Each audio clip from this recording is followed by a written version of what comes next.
Hi everyone, so I recently did a video on how to get to Seafoam Islands, and now I'm following that up with how to get to Cinnabar Island. So essentially both of these are a little bit tricky. The first one I'll kind of cover a little bit just in a quicker way than the previous video, but the main point is how you get through Seafoam Islands to be able to get to Cinnabar Island. I'm going to cover that in this video.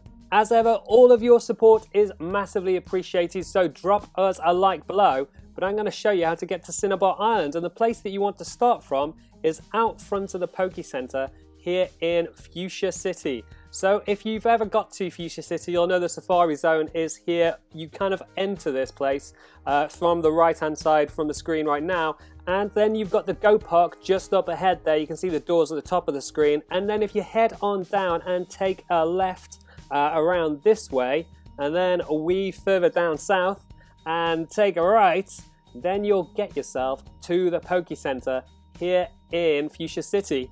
And it's here that you want to start from to be able to get to Cinnabar Island, and then take a jump off that little step and head in this house. And it's here you'll be able to get the move needed to move the big blocks in Seafoam Islands, like this big block over here, which will allow you to get through that to Cinnabar Island. So essentially you just talk to the warden here, and we gave him the gold teeth. Now I'll take you through the gold teeth in a little bit, but you need the gold teeth in order for him to be able to teach the move. So he can't really talk and you can't understand what he's saying without his gold teeth in. So as soon as you get the gold teeth, you can then come to the warden, who will then teach you the move that you need to be able to move the big blocks. Now he gives you the safari set as well if you're collecting clothes, but he teaches you the secret technique, strong push. And it's with this technique that Pikachu will be able to give these huge rocks a nudge. So he's going to give you a little bit of a demonstration of that now, but once he's done that, he will teach it to Pikachu, and then you'll be able to make your way down to Seafoam Island, make your way through Seafoam Island, and then subsequently get to Cinnabar Island. Now I'm going to show you all the different things that you need to do along the way, so it's not just a case of pushing these rocks. You need to know which way to push them and where to push them to, so I'll take you through all that. But you can see here Pikachu doing his first strong push. So he just nudges this block out the way, and he finds a Diglett, and the Diglett's going to give him a little treasure. So hey Diglett, dig. It gives you a nugget, so wonderful. So next step is to exit the warden's house and head back around to the Poke Center. So it's a bit of like a slightly annoying town kind of like city construction that forces you around this corner. Why there isn't like some easier path to get around here? I guess it's to make it really complex, to make this part of the game a little bit more difficult. And you head south here and you get to this beach. Now if you haven't got the gold teeth yet, it's in this beach that you'll see Team Rocket, and they will give you the gold teeth. And once you've got the gold teeth, you can go back to the warden's house, and then you need to use the kind of sea skim move, which I'm using now, to get across the water. Now if you haven't unlocked this as of yet, you can check out the video above to be able to travel on water, and that will show you how to get this sea skim move, which gives me a surfboard to be able to fire myself over to Seafoam Islands. So now I've made it to Seafoam Islands, and I've got the strong push move. So now I should be able to progress through this area. And you essentially start by going in through their doors, and you find yourself in this slightly kind of mist shrouded place. And it's here that you can see the blocks that you need to move. So this is the first one, and you need to move it over to the right hand side and drop it down that hole. But this isn't the only time you're going to need to do this. You're going to need to do this a few times throughout kind of Seafoam Islands to be able to make it through. So that's one down, but there is another one around here, and you can't quite see it, but you can see the hole over there to the right hand side. So we need to head on down and around to get to that, and nudge the second of the blocks further down into the depths of Seafoam Island. So you need to come all the way around here, and there you can see the block over on the right hand side. So then you've just got to get yourself in the right angle, so you can't just nudge it straight into the hole. You want to head downwards slightly in this direction. I guess you can kind of do it upwards as well, but I just wanted to make sure that it was definitely going to go in. So then you just kind of keep pushing it across here, and then you just want to head on a little bit further north and want to making sure that Golbat gets out of the way, and then one further down to drop it into the hole, and that's 2 of the blocks down. So then you can follow the block down into the hole yourself, and that'll bring you out here, and you can see there are more kind of spaces for you to push these blocks into. So then it's a case of nudging this one back on in, and if you then follow that one down the hole, you can see what it's actually done. It's nudged it down 1 level further down. So then you've got to repeat that process again and nudge it 1 story down.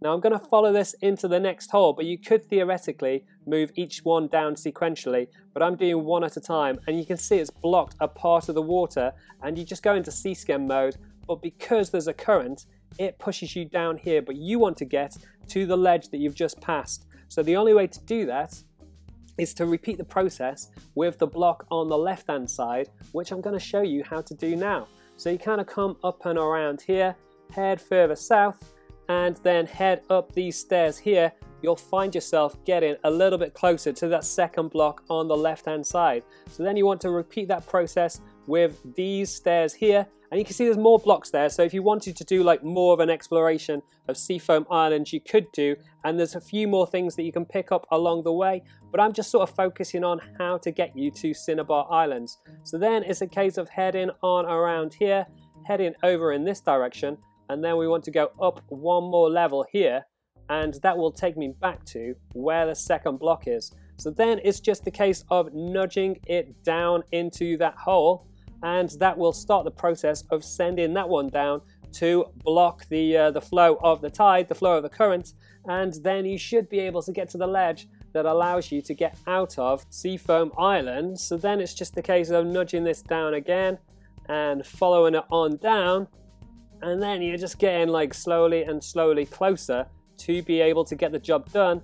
You get into C-skim mode and head on down here, and then suddenly you can get to this ledge on the right hand side where you can get that Pokeball. So you get a little prize for your efforts. I think it's like maybe a big pearl or something. 3 Ultra Balls, nice. So then you can just keep on heading around. That's the block completely done. And you can see there are like plenty of other little things to explore down here, but I'll leave that to you guys. I don't kind of like want to spoil the entire thing. Just wanted to show you how to actually get to Cinnabar Island. So then you just head on over here. There's another little pickup here, and then head on up the stairs. That's an ice stone, that's pretty sweet. And then you can just head up the stairs, and then you've pretty much made it most of the way out. So there's no way around here.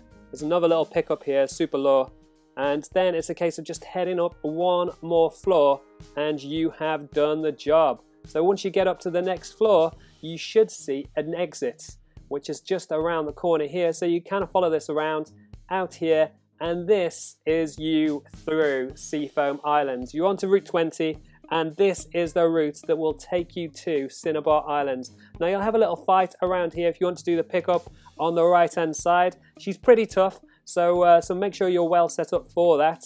But then you can get the heart scale, which will come in handy. Throw that into your bag, and then you can head on back down here, get into C-skim mode once you've kind of like, hey, had a look around, sightseeing, it's islands. So then you can go into C-skim, get on your surfboard and head on over to Cinnabar Island. Now it's pretty much just all the way across in this direction. There's plenty of swimmers for you to battle if you wanted to, and you can see in the top right hand corner there's more things to pick up on the little islands on the way over. But like I said earlier, I'm going to leave that to you guys. This is pretty much job done. So then you just hop on over here, walk on into town, and you've made it to Cinnabar Island, and you're pretty much right out front of the gym. And then you can kind of head around here. You've got the Pokemart and the Poke Center. You've got plenty of people to talk to, so just gonna head in and refresh my gang, and then I'm gonna show you one last cool thing which kind of completes, it doesn't complete the game, but it completes the loop of the map. So I'm going to show you how to get back to Pallet Town, and it's simply a case of heading on up here, getting into C-skim mode, and heading northwards, and that'll take you back to Pallet Town, which I'll show you the route to now. So you just kind of come around these islands, head north, keep on going, past all the swimmers, and then you're back to where it all began. And then you can kind of like You can circumnavigate the entirety of Kanto if you want to, much easier, because by this stage you should have unlocked all of the routes, or the majority of the routes, and then you'll be able to choose what battles and what catch activity that you actually do. So once you get up here, just kind of head on around, and there is a little place there where you can do some catching. But this is Pallet Town, and you're right back where it all began, which is pretty exciting. So that's it, guys. There's a few more islands, like I said earlier. There's a few more pickups for you to go around and pick up, so I highly recommend you doing a little search around. But that's it. That is how to get to Cinnabar Island. Hopefully it helps you out, and if it does, like I said earlier, drop us a like below. You can also subscribe to the channel if you haven't already with the links on the left hand side, and hit that bell button if you want to get notifications for all of our videos as they come out. You can check out the rest of our series for Pokemon Let's Go with the links on the right hand side. Leave any comments below, let us know how you're getting on in the game, and I will catch you next time.